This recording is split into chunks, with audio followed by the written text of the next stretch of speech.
We want to bring in now CBS News Homeland Security correspondent Jeff Pegues, who's been on top of this from the very beginning. Jeff, again, we have a real turn in this case, some 48 hours from the time that first explosion occurred in Seaside Heights to now the news that Ahmad Khan Rahami has been taken into custody after a shootout with police in Linden, New Jersey. First and foremost, with regard to the speed, 48 hours or so, what did you make of how it came to an end? Well, it's good police work. You look at how this changed this morning when we were talking about this, and the intensity of this investigation picked up when that alert went out on these phones that we have.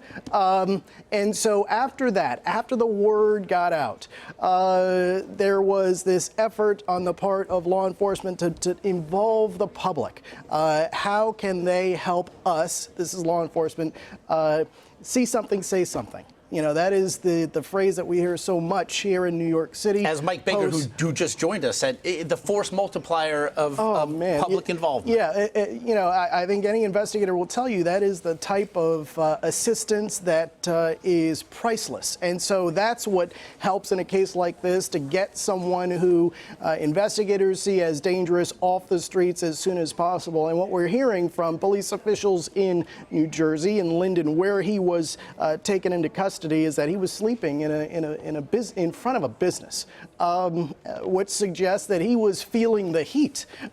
Clearly, it sounds like perhaps he had been on the run through the night, and he was trying to take a break, and that's when they caught up to him. And so, yes, this developed relatively quickly.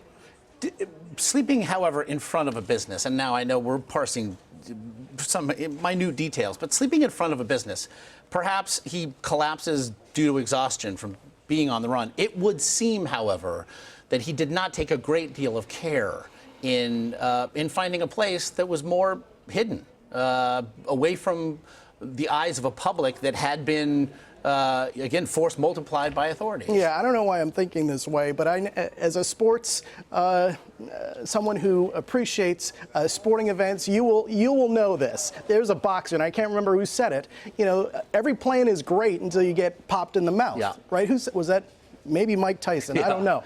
So when you have a manhunt of this scale, you know, basically you had everybody in this country looking for this guy. A suspect will feel the heat, and you know, best plans, they go out the window at that point. Every police officer in this region was looking for him, and then when they set out the alert, you had residents looking for him too. So he was clearly feeling the heat. Obviously, part of the investigation throughout these last 48 hours has centered on, and certainly after they found the suspect in question, is he a part of a larger cell? There had been unconfirmed reports, perhaps that two other gentlemen had helped Rahami with the placement of the bombs here in Chelsea. However, there's also a story now, perhaps, that those two men picked up on surveillance video may have, in fact, been two men who stole the piece of luggage that Rahami had placed the bomb in on 27th Street, removing it from the bag and then taking the bag away. Right now, then, these investigators, having Rahami in custody, what are they now looking to establish with regard to possible help and perhaps participation in a larger network? Well, you're going to try and get as much information as possible, and that means going through cell phones, if he had one.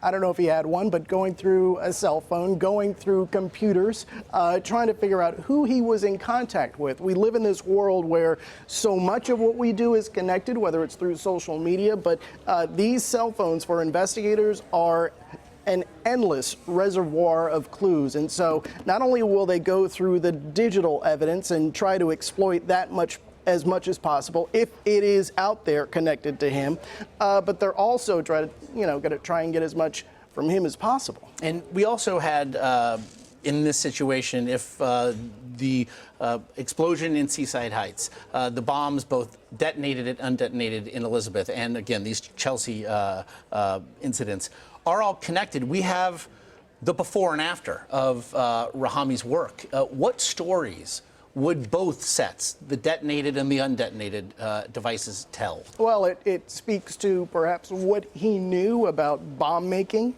We have talked to sources here at CBS News who have said that they believe that he was the bomb maker. And so you'll get clues like that from the unexploded device and the one that did explode.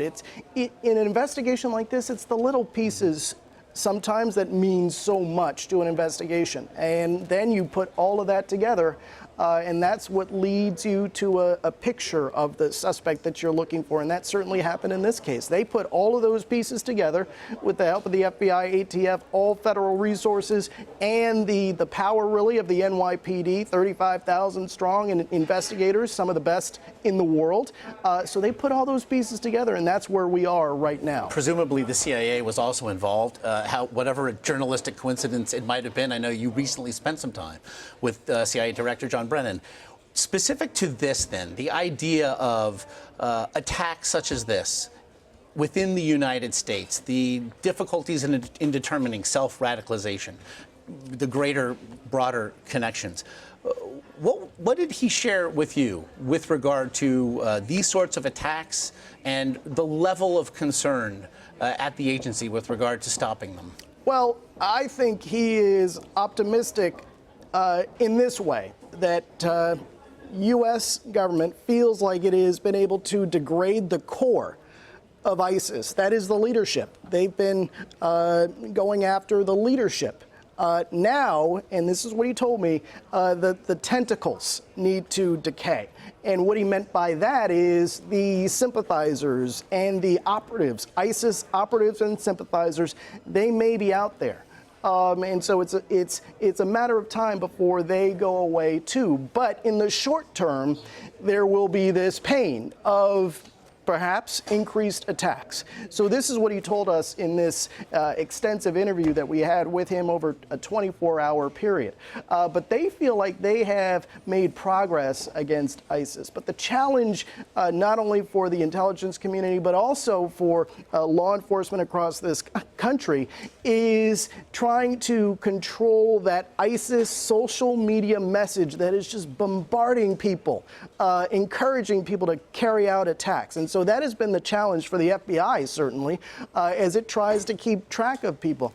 There have been so many investigations launched across this country in all 50 states, according to the FBI director, that they have been at a point where they have to prioritize, well, who do we look at next? Where is he on the scale of radicalization? So that's the kind of challenge that they're facing. Because with this ISIS message, sometimes the message is getting through to some guy in a basement.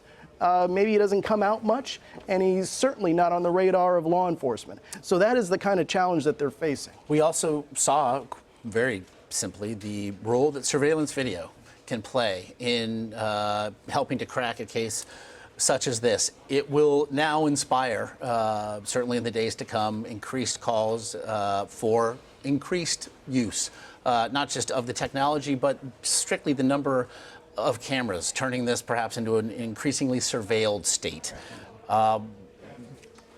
Concerns about privacy will then also be echoed. Where does law enforcement stand then with regard to what is being done and perhaps what more they would like to do? Well, law enforcement will always say that we need the tools to do our job.